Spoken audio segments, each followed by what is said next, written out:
Hello, everyone, and welcome to Malu's Resilient People podcast.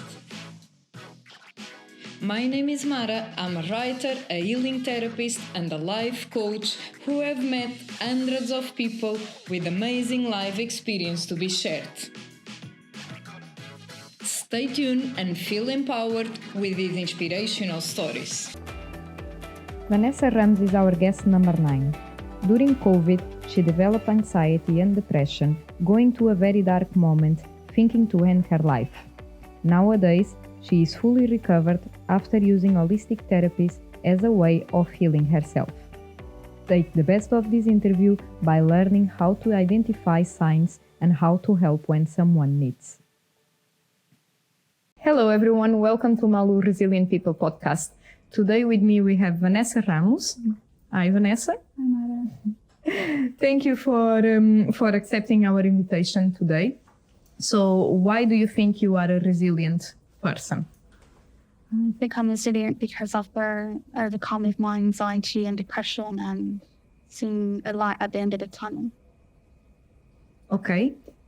So you overcome anxiety situation or anxiety moment in your life. Can you define a bit of what happened to you? So it was anxiety mainly at that time. Basically, it was around COVID. My whole family was affected by COVID and it was all in one go. I didn't have enough time to process it all.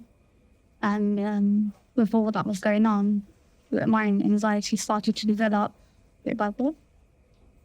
Did you feel like your depression was caused by COVID or by the worriness that you were having with your family? I think there's worriness, especially with my mum, who was intensive care. She was affected mostly, and also I got sick, and everyone in the house was unwell at the time. Did you see yourself in an anxiety situation, or you just thought that was normal? I saw myself in that state, how I started to feel in terms of like being more nervous and like noticing I was having kind of more palpitation than shaking. And at the time I wasn't really aware of what anxiety really meant. Can you give us some examples of attitudes or feelings you were having at that time? So I'd have like severe like anxiety attacks in terms of like I would start to get into a panicky state with my breathing, constant hand washing kind of thing I would do, and not going out of the house, just isolating myself in the world. Okay. Did you ask for help, or did you recognize you needed help? Initially, I didn't ask for help from no one because I was like, "What is this happening to me? I've never felt this way," and I was unsure what to do at the time. And did you have any support from your family, or because of all the situation they were going through with COVID, you were just by yourself? My sister had come down because she worked at the time in St. Albans, so she came down to help me with Zayn, who's my son. Because I couldn't be in contact with him, I had to get stuff isolated. You had to isolate yourself. Can you tell us why? And I also had a silent symptom of COVID, which was loss of taste. Okay. Was just because of COVID, or you thought your anxiety attitudes were also... I think both. I don't know. I felt like I needed that time to kind of comprehend where I'm at. And did you ask or did you look for any specialist help, like any doctors, psychologists? I started off with Reiki. I'm a natural Reiki. I took that step in approaching the Reiki practitioner. And from there, I slowly started to come back to myself.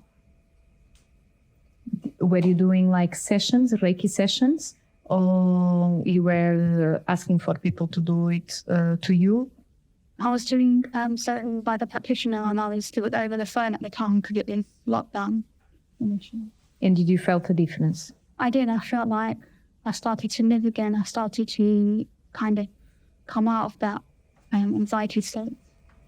When was your first sign that you were going out of that anxiety situation? I felt like I started to open up more in terms of like socializing, not allowing what was around to affect me and just to take one step at a time. What do you think that is the first symptom or sign of a person who is becoming affected by anxiety? Becoming around people, and you're conscious about your surroundings, and you just, I don't know how to explain, it's just a feeling thing. In simple things that would not affect me started to affect me more. Okay, can you give us an example? And at the time, like going out in public, it's too much for me. Being around people is too much for me. And just my nervous system was so high. Could you go and work, or were you struggling to go to work as well? Initially, I struggled to go to work. At the time, I was home for 42 days before I even returned back. And even going back, and they done a big occupational health person, and my duties were changed not to be so much in contact with public because I was so nervous. So there was one of the main triggers with the anxiety, being scared of people or of being outside. Yeah. Even like touching things, I mean, like anything, I was literally running because I was so bothered that I would get ill again. The whole thing started. And did you had like any dark thoughts, or how do you describe your thoughts during that time? I did have a time where like I did want to like end my life. And I didn't know how to process it all. I felt like I had no one, even though I was in Iraqi, but it wasn't luck kind of thing. Mm-hmm. Yeah. And how do you overcome? How do you think a person, you had experienced that, of course, can overcome that dark thought? Because it's indeed a very dark thought. I think doing your inner healing work kind of thing, looking within yourself. You get so occupied looking on the outer that you don't look within and go on within. What do you think that is the main factor that it takes a person to think, I want to end my life? I feel like when you're kind of alone, not having no one to support you at the time, I had no one. I had nobody to understand really what I was feeling internally. Sometimes it's not about someone saying it's going to be all right, but just hearing you. Is it the end of hope? In a sense, I felt like hopeless. I felt I had no one. I had nothing to live for. But you had a family? I had a family, but Or you have a family? So. Yeah. We have a family, but I felt like it was all happening, so we didn't have enough time to support one another and to understand, because it was just so chaotic at the time. And is that time or that situation that you think, I'm better gone than being here? At that time, I felt that way. So do you believe people going through those situations, they think the end is the solution? In some cases, yeah. I think that at the time, I felt like why sharing it. Can you just tell us, if you don't mind, of course, can you tell us what was like, you went to bed and you wake up and you decide, I want to end my life? Or is it something that it comes slowly to you? Or how does it work? It's unpredictable kind of feeling. I would have the day that I'll be fine, and then suddenly this thought would come into my mind, and I'll be very emotional and not understand why I'm feeling like this, and those thoughts just start to suddenly come in. Did you share with someone when you had those thoughts? No, initially I never told no one. I just kept it within, and it was really hard. Because there was days that I had really low days where I didn't want to go to work. I didn't want to be around anyone, and it was hard. Also trying to be a good mom to my son, then a daughter to my parents, but it's like I was holding everyone and nobody was holding me at the time. Did you give signs to people, like, or you keep it discreet? just trying to understand how is it? I used to speak to my mum, and she would understand me. She wouldn't judge me, kind of thing. She would hear me out and she'd be like, don't think like that. You know, I have you and you have me and I love you. And that's what motivates and you have saying. Do you think there is enough help out there for people who have those faults? Or those people, they never go out there and ask for help? I feel like there's not enough. I feel like after COVID, a lot changed in terms of support. People are just being taken out of the system without saying, yes, I'm ready to be on my own, kind of thing. So when you were visiting this doctor or this helper, when was the time they said you are okay to go, you can be by yourself? They never said. They never checked up on me, like, even if it's just, so let's book a meeting within so-and-so time. You were just left to it, kind of thing. You wasn't checked up on me. So do you think there is not enough support or not enough knowledge that this is actually a illness and it can end your life? Yeah, I feel like there's not enough knowledge. There's medical knowledge in terms of medicine, but in terms of like physical understanding, really what the person is truly going through. Do you think there should be maybe more awareness? We just passed through the mental health day, the World Day. Do you think it should be even more awareness? I think there should be like a well-being day, you know, to really understand your employees and how they're really feeling. Are you meaning into the work environment? Yes, having those kind of groups. But in general, like, do you think there is enough support from government or from schools? Do you think there is enough? I don't think there's enough support in terms of that, no, to my knowledge. Did you ever ask the school help for your son?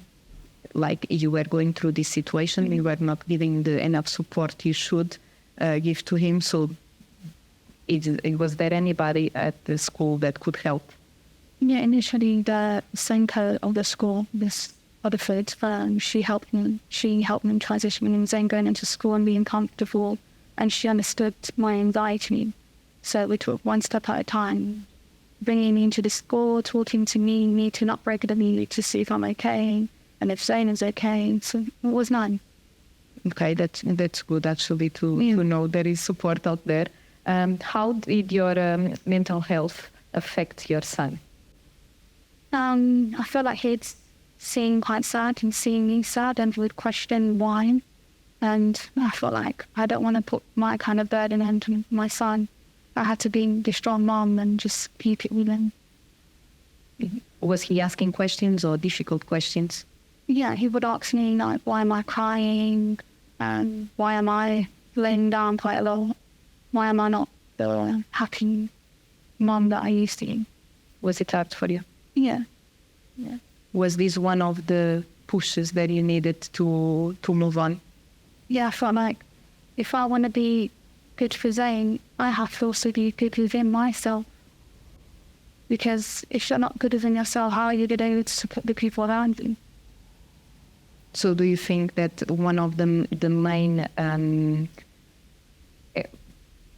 things that you can have around you to support you and give you this last push is maybe your family, your friends, or like even more than the doctor, health, or government, or whatever? Do you think that your surroundings are the main trigger to your recovery?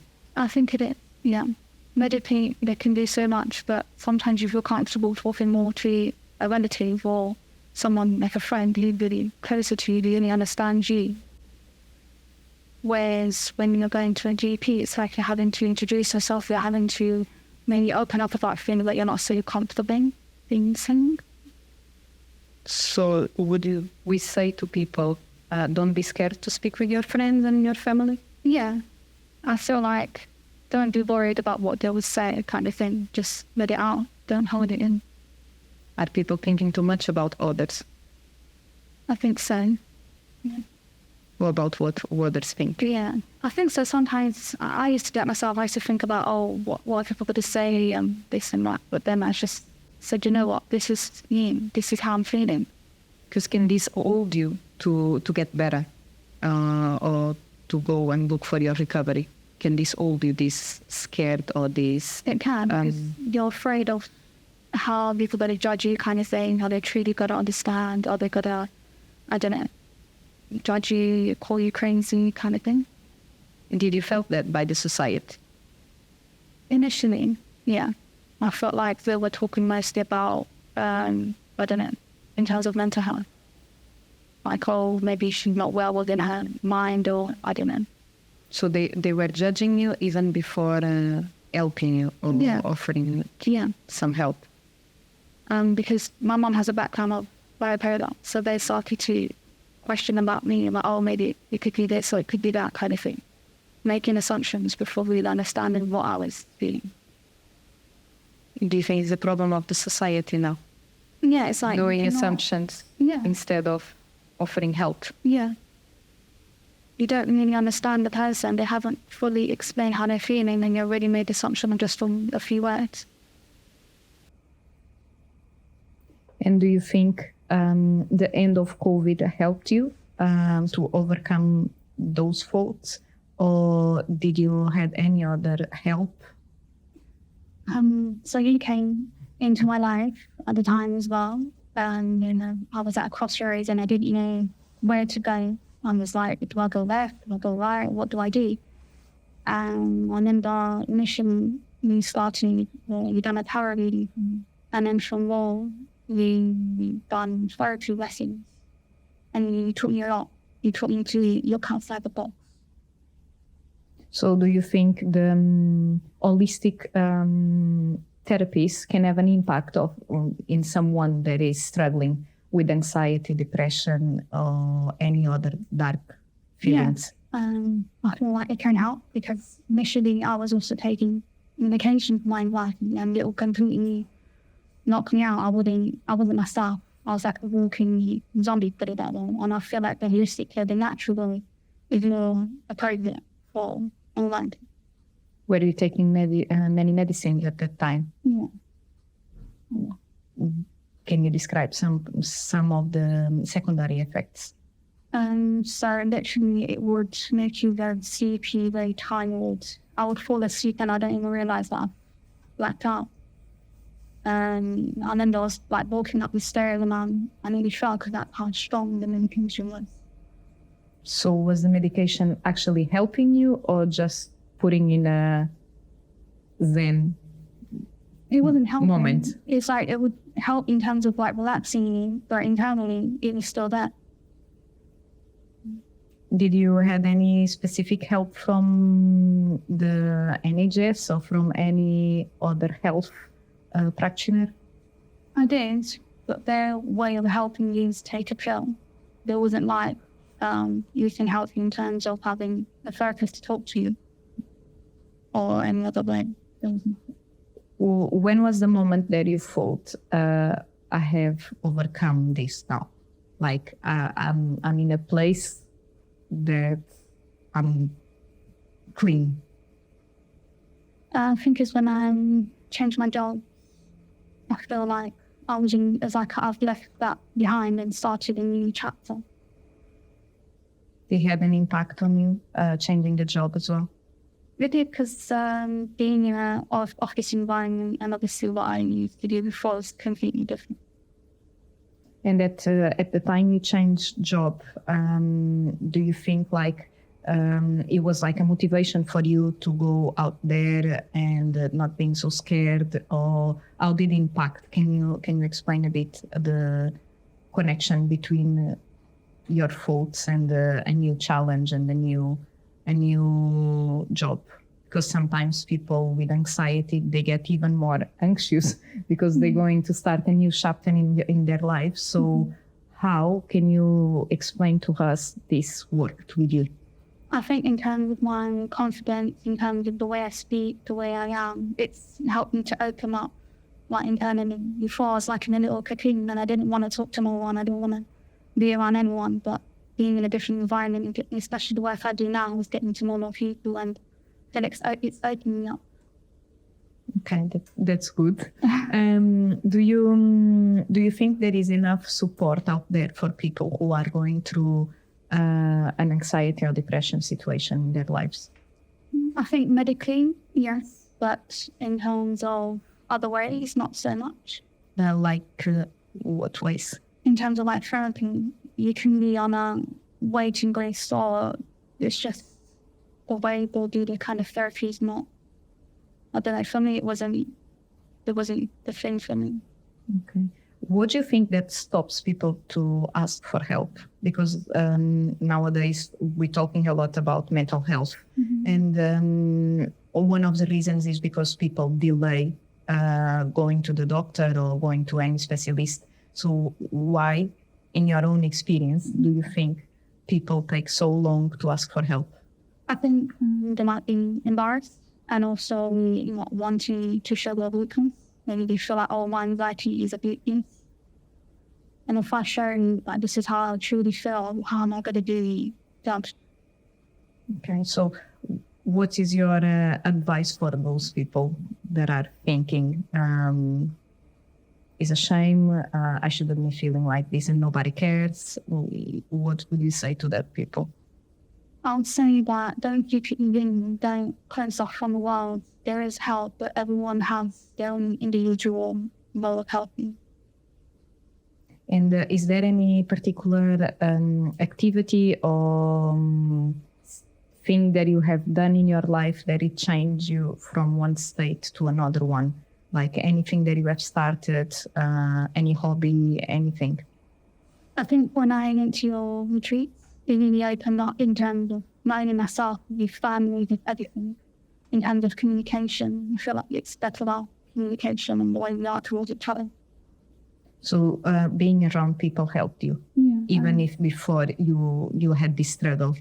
And sharing experiences. And then like the retreat, you all had different things, but all were kind of similar stories in a sense. So having that, someone that, oh, you went through it kind of thing. So we're not alone. So like looking for support groups, you would say? Yeah, I think that's a good thing to do, that having those support groups and connecting with each other. And have you done any other activity that it brought you to yourself again? I don't know, some people start painting, some people start singing. So after the second retreat, I started like going to the gym, changing how I eat, everything changed within me. So at this moment, would you say that this is part of the past? Yeah. And how do you feel? I feel like I can breathe again, whereas before I felt like so suffocated and in a tight space. So he's a new person here today. Yeah. So what's your message for the people out there? My message is don't give up and follow the dreams, because we're always taught what do you want to be. We're never taught what is your actual dream. Okay, thank you.